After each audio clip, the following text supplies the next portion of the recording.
अस्सलाम वालेकुम जेंटलमैन, आज हम डिस्कस करेंगे कूलम्स लॉ। ठीक है जी, क्लास 10th का टॉपिक है, चैप्टर नंबर 3 का Coulomb's law. First of all हम इसके स्टेटमेंट से शुरू करते हैं और फिर इसको हम आहिस्ता आहिस्ता डिटेल में डिस्कस करने की कोशिश करते हैं। ठीक है जी। So Coulomb's law, every two charges placed within the electric field will experience or will attract or repel each other with a certain force which is directly proportional to the product of the two charges and inversely proportional to the square of the distance between them. Coulomb's law ये कहता है कि जो भी दो charge bodies हो वो दोनों चार्ज बॉडीज़ एक दूसरे को अट्रैक्ट करेंगे अगर अनलाइक चार्जेस है। ठीक है जी, और या रिपेल करेंगे अगर दोनों लाइक चार्जेस है। और किस फोर्स के साथ रिपेल करेंगे या अट्रैक्ट करेंगे, लेकिन इसमें एक इंटरेस्टिंग बात यह है कि placed within the electric field, ये एक दूसरे के इलेक्ट्रिक फील्ड में प्लेस होने चाहिए ताकि एक दूसरे के इफेक्ट को या एक दूसरे के इफेक्ट को एक्सपीरियंस कर सके। इफेक्ट से मुराद क्या, अट्रैक्टिव और रिपल्सिव फोर्स को ये एक्सपीरियंस कर सके। अच्छा जी, दो चार्जेस हैं, अगर दोनों एक दूसरे के इलेक्ट्रिक फील्ड में, इसके इनके अराउंड जो फील्ड है जो आगे हम डिस्कस करेंगे इलेक्ट्रिक फील्ड से क्या मुराद है, अगर वो प्लेस हों तो दोनों चार्ज बॉडीज़ अगर सेम चार्जेस हैं तो एक दूसरे को रिपेल करेंगे, और अगर डिफरेंट चार्जेस हैं, अनलाइक चार्जेस हैं, तो ये क्या करेंगे, एक दूसरे को अट्रैक्ट करेंगे। अब अट्रैक्ट करेंगे या रिपेल करेंगे से मुराद क्या, विद अ सर्टन फोर्स, एक खास कुव्वत के साथ अट्रैक्ट और रिपेल करेंगे। There will be an attractive force और अ रिपल्सिव फोर्स। अब वो अट्रैक्टिव फोर्स और रिपल्सिव फोर्स किन किन बातों पे मुनहसर है, किन किन चीज़ों पर डिपेंड करता है, उनको इधर हम डिस्कस करते हैं जी मैथमेटिकली। ये जो पूरा स्टेटमेंट है इसको हम मैथमेटिकली इस तरह लिख सकते हैं। ठीक है जी, शॉर्ट में कूलम फोर्स, वो जो फोर्स है उसको हम कूलम फोर्स कहते हैं चूँकि कूलम से एसोसिएटेड है ये। So Coulomb force Fc is directly proportional to Q1 and Q2, similarly directly proportional to the product of their charges. ये दोनों चार्जेस, इनका प्रोडक्ट कितना है, the greater the product of the two charges the greater will be the Coulomb force and vice versa. इधर आप देख सकते हैं इनके दरमियान डायरेक्ट प्रोपोर्शनल है, मीन्स के दोनों चार्जेस अगर इनका मैग्नीट्यूड बढ़ता चला जाए, इस तरह से इन दोनों का प्रोडक्ट भी बढ़ता चला जाएगा, तो ये कूलम फोर्स क्या होता जाएगा, इनके दरमियान जो अट्रैक्टिव फोर्स है या रिपल्सिव फोर्स है वो भी बढ़ता चला जाएगा। एक बात याद रखें, अगर लाइक चार्जेस है और उनके दरमियान जो रिपल्सिव फोर्स है वो फोर्स, और अगर वही दोनों चार्जेस है जिनका मैग्नीट्यूड वही है और वो अनलाइक चार्जेस हैं, उनके दरमियान जो अट्रैक्टिव फोर्स है वो दोनों फोर्सेस बराबर होंगे। ये नहीं है कि रिपल्सिव फोर्स ज़्यादा होगा और अट्रैक्टिव फोर्स क्या होगा, ये कम होगा। ठीक है जी। अच्छा जी, the greater the product of the two charges the greater will be the force, the Coulomb force, the attractive और repulsive force. Similarly inversely proportional with the square of the distance between their centres. इन दोनों charges के दरमियान जो distance है, जो फासला है, जो दूरी है एक दूसरे से, वो कितनी है, अगर वो बढ़ती जाएगी, वो ज़्यादा होती चली जाएगी, ये डिनोमिनेटर में है जी, ये बढ़ रहा है, तो कूलम फोर्स क्या होगा, इनवर्स प्रोपोर्शनल है, ये कम होगा, ये इसका उलट जाएगा, इसके खिलाफ जाएगा। तो कूलम फोर्स किस चीज़ पर डिपेंड करता है, अगर आप दो चार्जेस को एक दूसरे से दूर करते हैं तो कूलम फोर्स क्या होगा, अट्रैक्टिव फोर्स कम होगा, ज़रूरी बात है। अगर आप उनको करीब करते हैं, आर कम होता है, तो कूलम फोर्स क्या होगा, बढ़ता चला जाएगा। सो देयरफॉर कूलम फोर्स, इन दोनों को मैथमेटिकली हम इस तरह लिख सकते हैं कि Coulomb force Fc is proportional to Q1 Q2 divide by r square. ठीक है जी, Fc proportional to K Q1 Q2 divide by r square. Proportionality sign को मैंने हटाया क्योंकि मुझे इक्वलिटी चाहिए, मैंने इक्वल साइन को इंट्रोड्यूस किया, तो इक्वल टू K Q1, इधर एक कांस्टेंट ऑफ प्रोपोर्शनलिटी मैंने लगाया। ये बात मैंने इससे पहले भी की थी कि जब हम प्रोपोर्शनल साइन को रिमूव करते हैं तो कांस्टेंट ऑफ प्रोपोर्शनलिटी लगाते हैं। क्यों लगाते हैं, to balance the either side. किस तरह बैलेंस करते हैं ताकि ये इक्वल हो जाए। ठीक है जी, इस पे अलग से क्लास इंशाल्लाह हम डिटेल में करेंगे और डिस्कस करेंगे इसको। अच्छा जी, it is proportional to both the two variables Q1 Q2 and the R square. अब where K is the Coulomb's constant, K अब इधर क्या है, ये कूलम्स कांस्टेंट है। ठीक है जी, कूलम्स कांस्टेंट के की वैल्यू क्या है, 9 × 10⁹। सम बुक्स में आपके है 8.998 × 10⁹। बहरहाल राउंड ऑफ करके ये 9 × 10⁹ न्यूटन मीटर स्क्वायर पर कूलम स्क्वायर ही बनता है। अच्छा जी, अब के जो है के जो कूलम्स कांस्टेंट है वो असल में बराबर किस चीज़ के है, इक्वल किस चीज़ के है, इसको हम कैलकुलेट किस तरह करते हैं, के की वैल्यू कहाँ से आई, is equal to 1/4 pi epsilon naught. अब बात आती है एप्सिलॉन नॉट पे। एप्सिलॉन नॉट क्या है, ये permittivity of the free space है। मीन्स कि ये वो वैल्यू है के की 9 × 10⁹ के जो इन दोनों चार्जेस के दरमियान जो मीडियम है, ठीक है जी, वो कुछ भी ना हो, there should be no medium, there should be space, खाली जगह हो, रुकावट कोई ना हो, तो के की वैल्यू क्या बनेगी, तो के की वैल्यू पर आपके पास 9 × 10⁹ न्यूटन मीटर स्क्वायर पर कूलम स्क्वायर बनेगा। अगर if there is permittivity, permittivity क्या बला है जी, ये परमिटिविटी एप्सिलॉन नॉट, परमिटिविटी ये फ्री स्पेस के लिए है जी, फ्री स्पेस, जीरो से मुराद no permittivity means no medium, permittivity से मुराद मीडियम। अगर मीडियम है मीन्स के इनके दरमियान हवा है, इनके दरमियान हम पानी को रख लेते हैं, इनके दरमियान हम इन दो चार्जेस के दरमियान हम ग्लिसरीन प्लेस कर लेते हैं, ग्लास को प्लेस कर लेते हैं, ठीक है जी, कोई दूसरा मीडियम पेपर कागज़ को इनके दरमियान हम जो है ना प्लेस कर लेते हैं, तो ये एक रुकावट इनके दरमियान आ गई और उसको हम परमिटिविटी कहते हैं। वो मीडियम क्या हुआ, वो मीडियम अब ग्लास हुआ, वो मीडियम अब वाटर हुआ, वो मीडियम अब ग्लिसरीन हुआ, जिन चीज़ों के मैंने इससे पहले नाम गिनवाया, ठीक है जी। So permittivity of the free space ये है, लेकिन परमिटिविटी जब अदर देन फ्री स्पेस हो, इन दो चार्जेस के दरमियान, इन दो चार्जेस के दरमियान स्पेस के अलावा कोई मीडियम मौजूद हो, तो फिर हम परमिटिविटी ऑफ द मीडियम भी उधर अप्लाई करेंगे, परमिटिविटी ऑफ द मीडियम उसकी वैल्यू प्लेस करेंगे। व्हाट इज परमिटिविटी, अच्छा जी कूलम्स लॉ तो आई होप सो इधर क्लियर हो चुका होगा, there is no technical and something difficult, easy है, बहुत ईजी है। परमिटिविटी पे थोड़ा सा हम डिस्कस करते हैं, इस पे मैं एक अलग से वीडियो बनाऊंगा, परमिटिविटी ऑफ द मीडियम और रिलेटिव परमिटिविटी पे, ठीक है जी, क्या what is the relative permittivity and permittivity of the medium and permittivity of the free space, ये तो तीनों चीज़ें क्या है। लेकिन आप परमिटिविटी को थोड़ा सा समझ लें इधर, ताकि आपके जहन में जो क्वेश्चन हो वो थोड़े से क्लियर हो जाए, ठीक है जी। अच्छा, अब परमिटिविटी से मुराद क्या है, परमिटिविटी अगर इनके दरमियान कोई मीडियम आ जाता है तो उससे क्या असर पड़ता है दो चार्जेस के दरमियान, आप सिंपली कॉमन सेंस से जो है ना थोड़ा सा वो करें।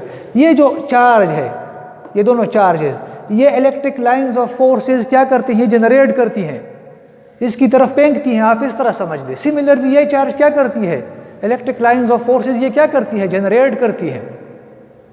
अगर दोनों अनलाइक चार्जेस हैं, पॉजिटिव पॉजिटिव, इसी तरह अगर नेगेटिव है तो दोनों, तो ये एक दूसरे के साथ इंटरेक्ट करने के लिए, रिपल्सिव फोर्स अप्लाई करने के लिए electric lines of force send करती हैं। जब ये सेंड करेंगी या रिसीव करेंगे अगर अनलाइक चार्जेस है, तो इनके दरमियान ये जो मीडियम है, अगर कोई रुकावट आता है तो क्या होगा, ये रिपल्सिव फोर्स या अट्रैक्टिव फोर्स या जो कूलम फोर्स है वो क्या होगा, वो इफेक्ट होगा, उसमें कमी आएगी, ठीक है ना, उसमें कमी आएगी क्योंकि रुकावट दरमियान में आ गया।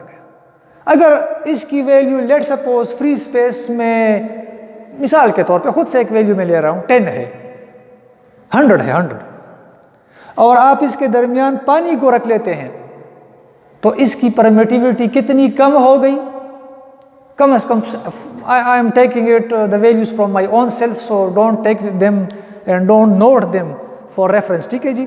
तो इसकी इसमें कमी कितनी आएगी जी, फोर्स में 70% इसमें लॉस आ गया क्योंकि इधर रुकावट आ गया, परमिटिविटी आपने इंट्रोड्यूस की other than the free space, एक और मीडियम आ गया और उस मीडियम की परमिटिविटी, उसकी वजह से रिपल्सिव फोर्स क्या हुआ, कम हुआ, ठीक है ना जी।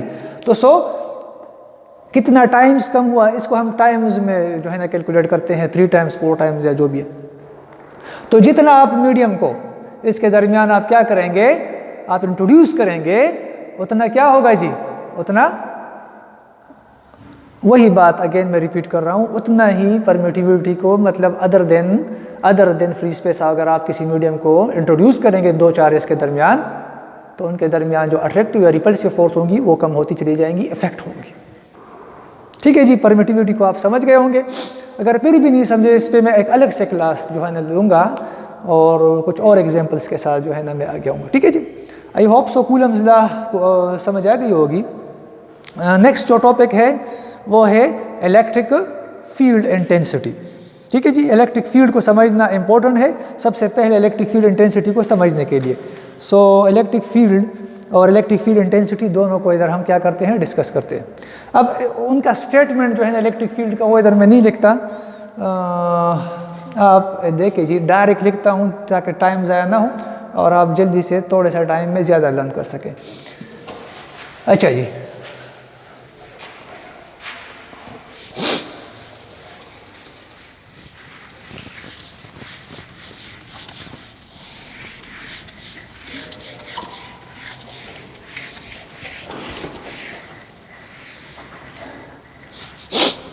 अब इलेक्ट्रिक फील्ड पे बात आती है। What is electric field?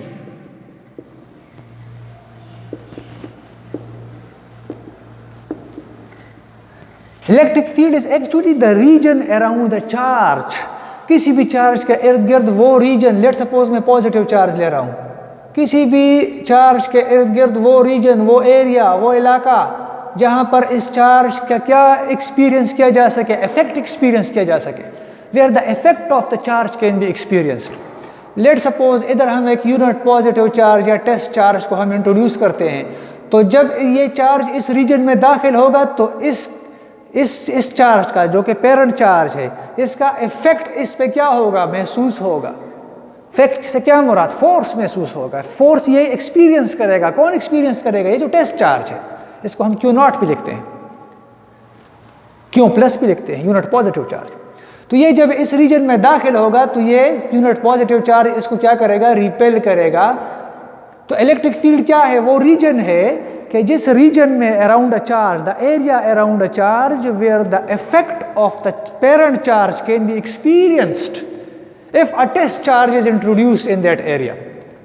अगर आप किसी टेस्ट चार्ज, यहाँ पर ये चार्ज पड़ा है, इस पे ये कोई फोर्स अप्लाई नहीं करेगा क्योंकि फील्ड से बाहर है, उस रीजन से बाहर है, जहां पर इस चार्ज के इफेक्ट को हम क्या कर सकते हैं, एक्सपीरियंस कर सकते हैं। अगर इस चार्ज को मैं इधर मूव करूं और ये जो ही इसके रीजन में दाखिल हो, वो रीजन के जहां पर इस पेरेंट चार्ज का इफेक्ट महसूस किया जा सके, जो ही दाखिल हो, तो ये अपने ऊपर एक रिपल्सिव फोर्स को, या अगर नेगेटिव चार्ज है तो अट्रैक्टिव फोर्स को क्या करेगा, एक्सपीरियंस करेगा। तो the region around a charge, वो इलाका, वो एरिया किसी चार्ज के इर्द गिर्द जहां पर उस चार्ज के इफेक्ट को, यानी कि फोर्स को महसूस किया जा सके, एक्सपीरियंस किया जा सके, अगर कोई बाहर से चार्ज, टेस्ट चार्ज इसमें एंटर होने की कोशिश करे, तो that is called the electric field. और हर एक चार्ज के इर्द गिर्द इलेक्ट्रिक फील्ड होता है। आपको एक और बात भी समझने इंपॉर्टेंट है, और वो ये है कि जितने पॉजिटिव चार्जेस है, इधर आप ये समझ लेता कि हम आगे डिस्कस करने में हमें आसानी हो, इनसे इलेक्ट्रिक लाइंस ऑफ फोर्सेस क्या करते हैं, ये जनरेट करती हैं जी। और जो नेगेटिव चार्जेस है, ये इलेक्ट्रिक लाइंस ऑफ फोर्सेस इनमें क्या होती है, टर्मिनेट होती है जी, दाखिल होती है। ठीक है जी, electric lines of forces from positive charges generates while they terminates in the negative charges. ठीक है जी, वो एब्जॉर्ब करती है, इनको टर्मिनेट करती है। बहरहाल अब आगे चलते हैं जी इलेक्ट्रिक फील्ड इंटेंसिटी की तरफ। इलेक्ट्रिक फील्ड इंटेंसिटी, उसको है एक डायग्राम से जो है ना हम समझने की कोशिश करते हैं। फर्स्ट ऑफ ऑल उसका हम फॉर्मूला लिखते हैं, E is equal to F divide by q. E is equal to F divide by q naught. वही टेस्ट चार्ज की बात हो रही है जी, टेस्ट चार्ज है क्यू प्लस या क्यू नॉट। ठीक है जी, दोनों हम लिख सकते हैं, क्यू प्लस अगर आप लिखना चाहिए, क्यू नॉट लिखना चाहिए। तो इलेक्ट्रिक फील्ड इंटेंसिटी क्या है?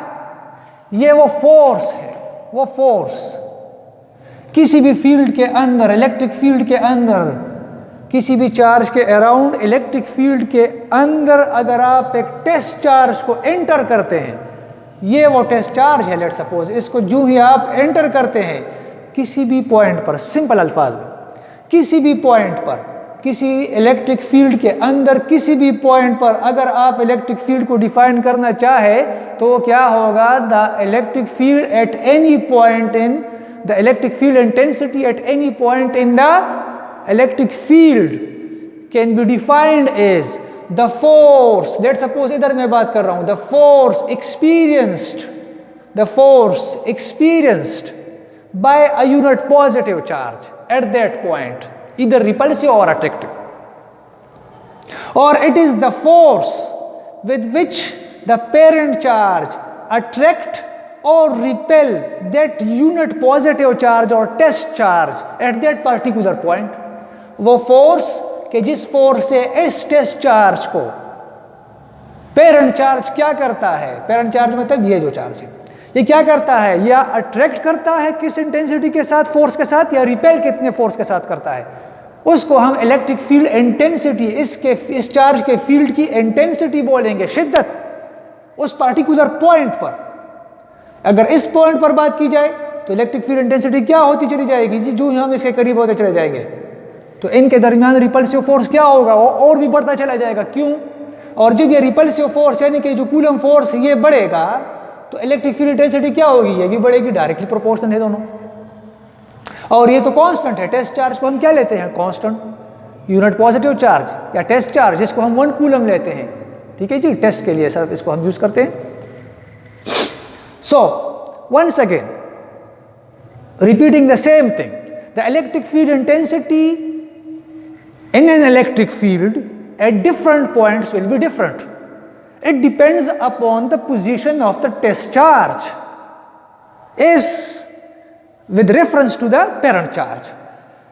ये parent charge है, इस parent charge के इर्द गिर्द ये क्या है, इलेक्ट्रिक फील्ड है। इस इलेक्ट्रिक फील्ड में किसी पॉइंट पर अगर हम इलेक्ट्रिक फील्ड इंटेंसिटी की बात करते हैं तो वो इलेक्ट्रिक फील्ड इंटेंसिटी क्या होगी, लेट सपोज इस पॉइंट पे मैं बात करता हूं, ये वो फोर्स होगा, वो फोर्स, वो कूलम फोर्स, वो अट्रैक्टिव फोर्स या वो रिपल्सिव फोर्स, वो फोर्स के जो एक टेस्ट चार्ज, ये वाला चार्ज क्या करेगा, एक्सपीरियंस करेगा, या ये किस फोर्स के साथ ये टेस्ट चार्ज रिपेल होता है या अट्रैक्ट होता है टुवर्ड्स द पेरेंट चार्ज। इस फोर्स को इस पॉइंट पर हम क्या कहते हैं, इस फील्ड की इलेक्ट्रिक फील्ड इंटेंसिटी कहते हैं, या इस चार्ज की इलेक्ट्रिक फील्ड इंटेंसिटी कहते हैं उस पॉइंट पर। आई होप इसमें कोई इतनी डिफिकल्ट बात नहीं है, ठीक है जी। जितना आप इस सोर्स के करीब यानी कि जो पेरेंट चार्ज है, जितना आप करीब होते चले जाएंगे इंटेंसिटी बढ़ती चली जाएगी। क्यों? क्योंकि आप जितने करीब होते चले जा रहे हैं, आप दो चार्जेस के दरमियान डिस्टेंस को क्या कर रहे हैं, कम कर रहे हैं, कम कर रहे हैं। और जब डिस्टेंस कम होगा, आपको पता है कूलम फोर्स क्या है, ठीक है ना जी, Q1Q2 divide by r square. R square के साथ क्या है, इनवर्स प्रोपोर्शनल है। जो ही डिस्टेंस कम होगा इनके दरमियान, फास्ट टेस्ट चार्ज के दरमियान कम होगा, कूलम फोर्स क्या होगा, बढ़ता चला जाएगा, इनवर्स प्रोपोर्शनल। डिस्टेंस को आप इनके दरमियान कम कर रहे हैं, रिपल्सिव फोर्स या अट्रैक्टिव फोर्स उस पॉइंट पे क्या होगा, बढ़ता चला जाएगा। तो the nearer the test charge और the unit positive charge to the parent charge या द सोर्स, ये वाला चार्ज जिसकी फील्ड की बात हो रही है, the greater will be the repulsive और attractive force, hence the greater will be the electric field intensity. ठीक है जी, I hope electric field intensity की समझ आ गई होगी। Electric field intensity of a charge can be defined as it is actually the force that attract or repel a test charge with a certain force, the force with which a unit positive charge is attracted or repelled by the parent charge is called the electric field intensity of that charge at that particular point. ठीक है ना जी। So electric field intensity क्या आपको I hope समझ आ गई होगी। Electric field intensity को समझने के बाद अब हम चलते हैं। ठीक है जी, ये बात तो हो गई इससे पहले कि पॉजिटिव जो चार्जेस है ये लाइंस ऑफ फोर्सेस को जनरेट करती हैं, जबकि नेगेटिव चार्जेस उन्हीं लाइंस ऑफ फोर्सेस को क्या करती है, टर्मिनेट करती हैं। सो अगेन आगे इसमें बात इंशाल्लाह कल हम डिस्कस करेंगे इलेक्ट्रिक पोटेंशियल को। क्या जी, इलेक्ट्रिक पोटेंशियल, जो कि बहुत ही इंटरेस्टिंग है। बाय द वे एक चीज़ को मैं इधर आपके वो कर दूँ, ये जो आपके ग्रेविटेशनल, आपका जो ये ग्रेविटेशनल लॉ था, ठीक है ना, उसमें proportional to m1 m2 divide by r square, अगर आपको याद हो चैप्टर नंबर 5 में था शायद। इसी तरह कूलम फोर्स क्या है, इस proportional to Q1 Q2 divide by r square, वही चीज़ है, मगर इधर चार्ज है, चार्जेस है, चार्ज बॉडीज की बात हो रही है, और उधर मासेस की बात हो रही है, यानी कि न्यूट्रल ऑब्जेक्ट्स की बात हो रही है। बाकी वही है, प्रोडक्ट ऑफ मासेस, इधर प्रोडक्ट ऑफ चार्जेस, उधर square of the distance between the centre, इधर भी the square of the distance between two charges. ठीक है ना जी। चलिए जी, इनको हम आपस में फिर रिलेट करने की भी कोशिश करेंगे कि ये किस तरह रिलेटेड, इनके दरमियान क्या रिलेशन बनता है फॉर। अच्छा जी, till next class, thank you very much for your precious time. अल्लाह हाफिज़ जी, थैंक यू, अस्सलाम वालेकुम।